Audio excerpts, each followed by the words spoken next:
మీ ఇంట్లో మొదటి కోటీశ్వరుడు మీరే అవ్వాలనుకుంటున్నారా? ఈ ఫైనాన్షియల్ వెబినార్ లో ఇప్పుడే జాయిన్ అవ్వండి.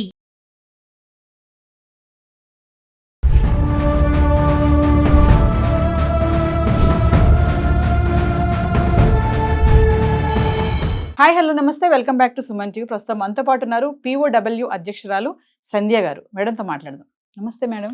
నమస్తే. మేము అమృత ప్రణయ్ మరి సంచలన తీర్పు అయితే వచ్చింది. అయితే ఇప్పుడు అమృత మళ్ళీ పెళ్లి చేసుకోబోతుందా, మళ్ళీ ప్రేమలో పడిందా, అసలు ఆమె ఎందుకు బయటకు రావట్లేదు అనేది నెటిజన్స్ యొక్క చాలా హార్ష్ కామెంట్స్ వస్తున్నాయి.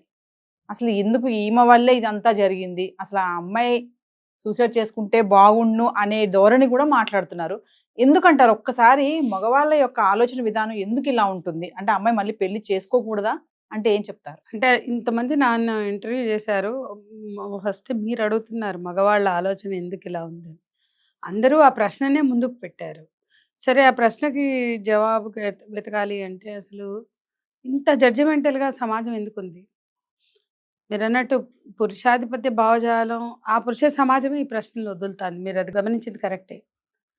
రెండోది ఏంటంటే అసలు వీళ్ళంతా ఎవరండి జడ్జిమెంటల్గా ఉండటానికి?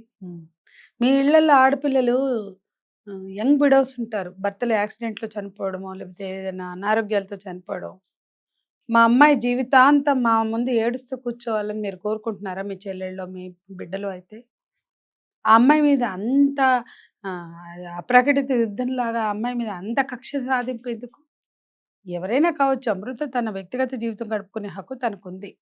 పెళ్లి చేసుకుందా, చేసుకోదా, చేసుకుంటుందా అంటే చేసుకుంటే తప్పేంటని నేను అడుగుతున్నా.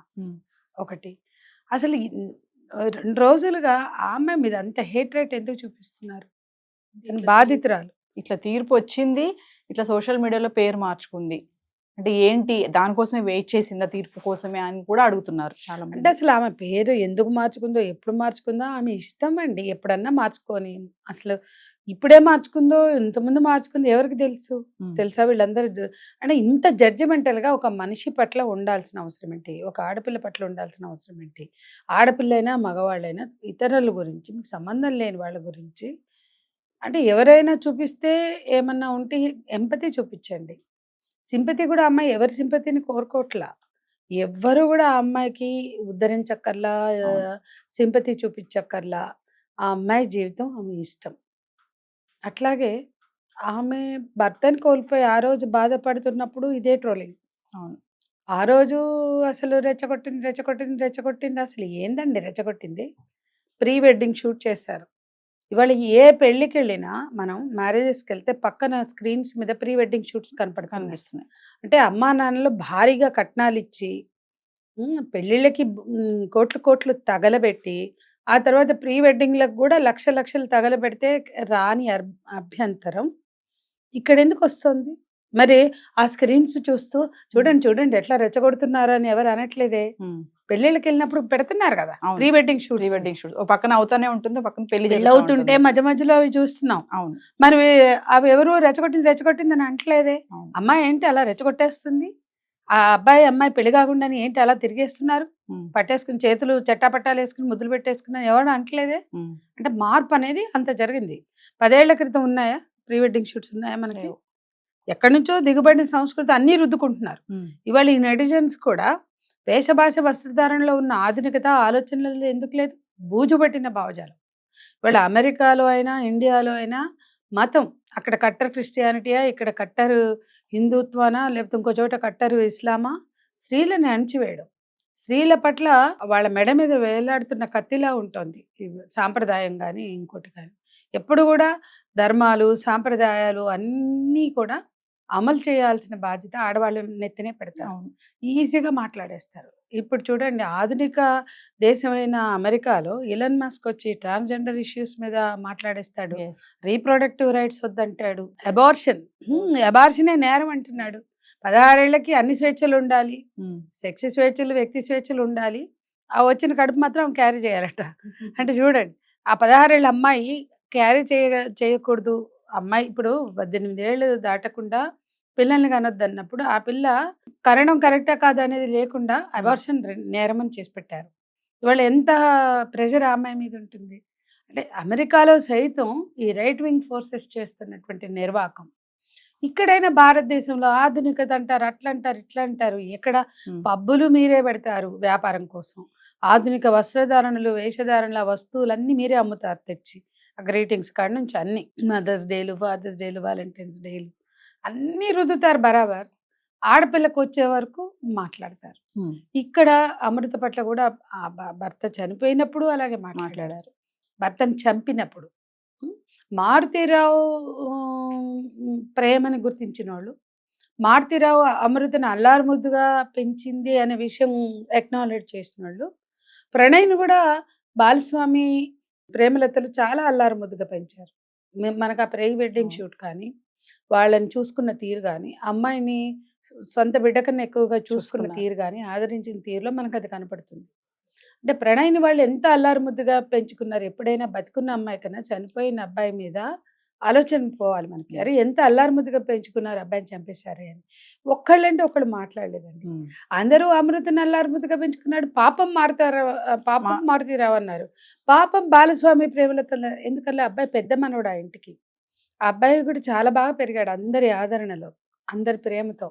ఎవరైనా మాట్లాడారా అంటే నేను అనేది కామన్ సొసైటీ. సరే ప్రజా సంఘాలు, దళిత సంఘాలు మాట్లాడాయి, అది పక్కన పెట్టండి. 1,00,000 మంది పైగా ర్యాలీలో పాల్గొన్నారు.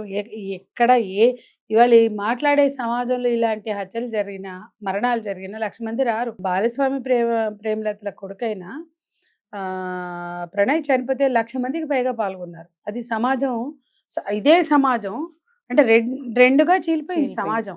ఇదే సమాజంలో అణచివేతను వ్యతిరేకించే వాళ్ళు, వివక్షని, అసమానతలను వ్యతిరేకించే వాళ్ళంతా సంఘటితంగా అక్కడ నిలబడ్డారు. ఆ వాస్తవాలు చూడలేని అజ్ఞానులు, మూర్ఖులు ఆ రోజు మాట్లాడారు. మారుతీరావు అరెస్టుకు వ్యతిరేకంగా వైశ్య సంఘాలు బయటకు వచ్చి, సాంప్రదాయ సనాతనవాదులు, వైశ్య సంఘాలు ఊరేగింపులు తీశాయి. అతను అరెస్ట్ అయ్యి బెయిల్ మీద విడుదలైనప్పుడు ఆయనకి నీరాజనాలు పలికారు, హారతులు పట్టారు, శాలువాలు కప్పారు, ఆయనకు సన్మానాలు చేశారు. మరి ఆ రోజు ఆయన అరెస్ట్ని వ్యతిరేకించడం, ఆయనకు సింపతి చూపించడం, ఆ తర్వాత ఛార్జ్ షీట్ ఫైల్ అయ్యాక అతనే ఒప్పుకున్నాడు. 2 రోజులు నాకు తెలియదు అన్నాడు. 4వ రోజు బోర్ని ఏడ్చి ఒప్పుకున్నాడు నేరాన్ని. అతనే కన్ఫ్యూజ్ చేశాడు. సరే ఆ తర్వాత సాక్ష్యాధారాలు నమోదయ్యాయి, ఛార్జ్ షీట్ బలంగా దాఖలైంది. 4-5 లాయర్ల చుట్టూ తిరిగాడు. కేసు గట్టిగా ఉంది, బలంగా ఉంది, ఎవిడెన్స్ స్ట్రాంగ్గా ఉంది, విట్నెస్లు కూడా స్పష్టంగా చెప్పాయి. Confession statements, circumstantial evidence, 1600 pages charge sheet చాలా స్పష్టంగా చెప్తోంది. అన్నాక ఇక నేను ఏ సమాజం అతనికి మోరల్ సపోర్ట్ ఎందుకు ఇవ్వలే? ఇప్పుడు ప్రణయ్ పేరెంట్స్కి, అమృతకి మోరల్ సపోర్ట్ ఇచ్చే సమాజం ఆ రోజు ఈ రోజు నిలబడి ఉన్నాం. వాళ్ళు ఎలా మాట్లాడాము, ఇవాళ అదే మాట్లాడుతున్నాం. మరి మారుతీరావు నిరాశలో ఉన్నప్పుడు ఆ సమాజం ఎందుకు నిలబడలేకపోయింది, ఎందుకు ఆత్మస్థైర్యం ఇవ్వలేకపోయింది? అంటే ఒక నేరం ఎప్పటికీ చెల్లుబాటు కాదు. ఒక క్రూరత్వాన్ని చూపించినప్పుడు సాంప్రదాయాల పేరుతో నువ్వు నీ పెంపకం, నీ పిల్ల వెళ్ళిపోయింది, ఇంత రెచ్చగొట్టిన వాళ్ళు, ఆ పీర్ గ్రూప్ ప్రెషర్ ఏదైతే అతను ఎదుర్కొన్నాడో అతని కుటుంబ సభ్యులు చేశారు, ఆ నేరంలో భాగస్వాములు అయ్యారు. అందరూ కూడా కట్టకట్టుకుని సుపారీ గ్యాంగులు దించి ఈ హత్యకు పాల్పడ్డారు. దాని మీద ఇవాళ అతని కుటుంబం కూడా అమ్మాయిని బ్లేమ్ చేస్తారు. వాళ్ళ బాబాయ్ కూతురు కూడా మాట్లాడేది చాలా అన్యాయం అండి. నెటిజన్స్ మాట్లాడినా, శ్రవణ్ కుమార్, తిరునగరి శ్రవణ్ కుమార్ కూతురు మాట్లాడినా, ఎవరు మాట్లాడినా దుర్మార్గం. అమృత బాధితురాలు ఆ రోజు భర్తను కోల్పోయింది. తర్వాత చాలా అభద్రతా భావంతో బిడ్డని కంది. ఆ తర్వాత ఆ బిడ్డని పెంచుకోవడానికి చాలా స్ట్రగుల్ అయింది.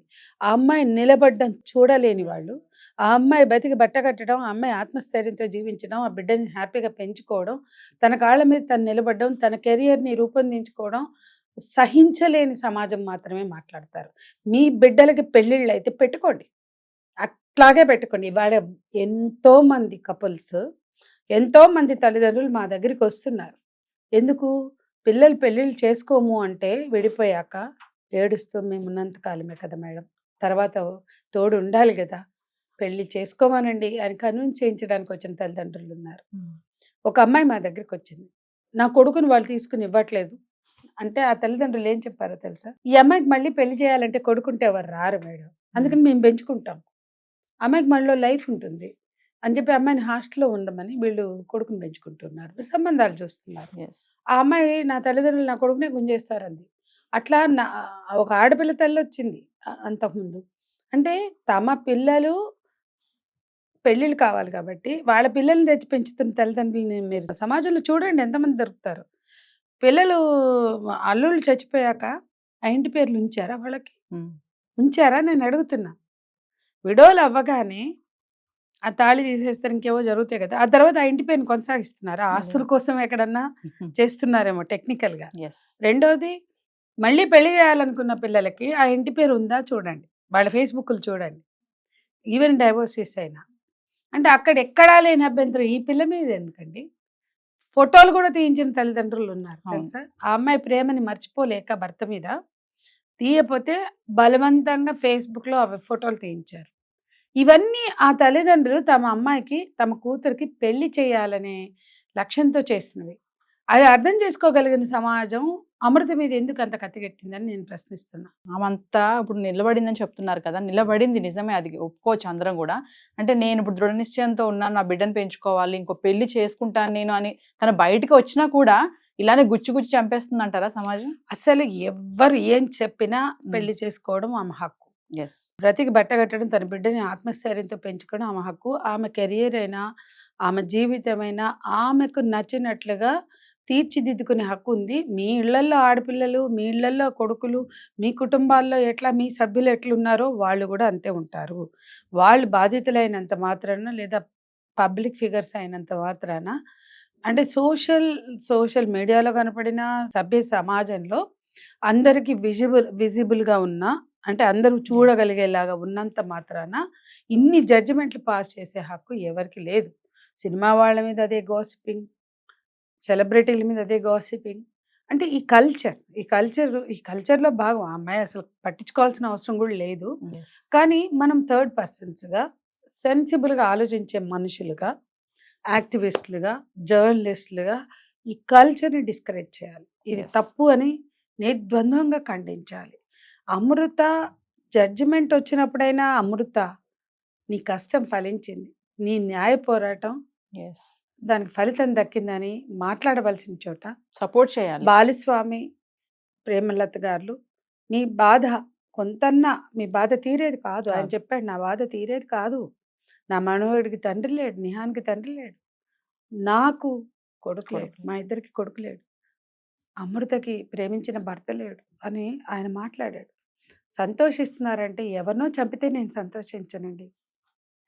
నేరం చేసినప్పుడు చట్టం శిక్షిస్తుంది అనేది రుజువైంది, నాకు సంతోషం ఎందుకుంటుంది అని చాలా సంస్కారవంతంగా ఆయన మాట్లాడారు. కానీ ఆ కుటుంబం వాళ్ళ కులం మాట్లాడుతున్నారండి. ఆ కులాన్ని చూపించి ఇంత దారుణంగా ట్రోల్ చేస్తున్నారు. కానీ ఆ కుటుంబానికి ఉన్న సంస్కారం ఎంతమందికి అర్థమైంది? ఆ తల్లిదండ్రులకు ఉన్న ప్రేమ ఎంతమందికి అర్థమైంది? వాళ్ళ పట్ల ఎందుకు ఎంపథెటిక్గా ఉండలేకపోయినారు? అంటే తక్కువ కులాలు కాబట్టి వాళ్ళకి ఎంపతి అక్కర్లేదు, తక్కువ కులాలు కాబట్టి వాళ్ళ బాధను అర్థం చేసుకోక్కర్లేదు, వాళ్ళ లాస్ని మనం హక్కును చేర్చుకోవాల్సిన పని లేదు. ఇదంతా చూడండి. ఆ అమ్మాయి మీద అంత కక్ష ఎందుకు అంటే, ఆ అమ్మాయి అతను చేసుకోవడం. ఆ అమ్మాయి ఈరోజు కాన్ఫిడెంట్గా బ్రతికి బట్టగట్టడం వలన. మరి ఆ రోజు ప్రీ వెడ్డింగ్ షూట్ అని అట్లా వెంటబడ్డారు. అంటే రెచ్చగొట్టిందని మాట్లాడారు. అంటే అడుగడుగున ఆమె అనడానికి అందరిలాగే అమ్మాయి ఇష్టపడింది.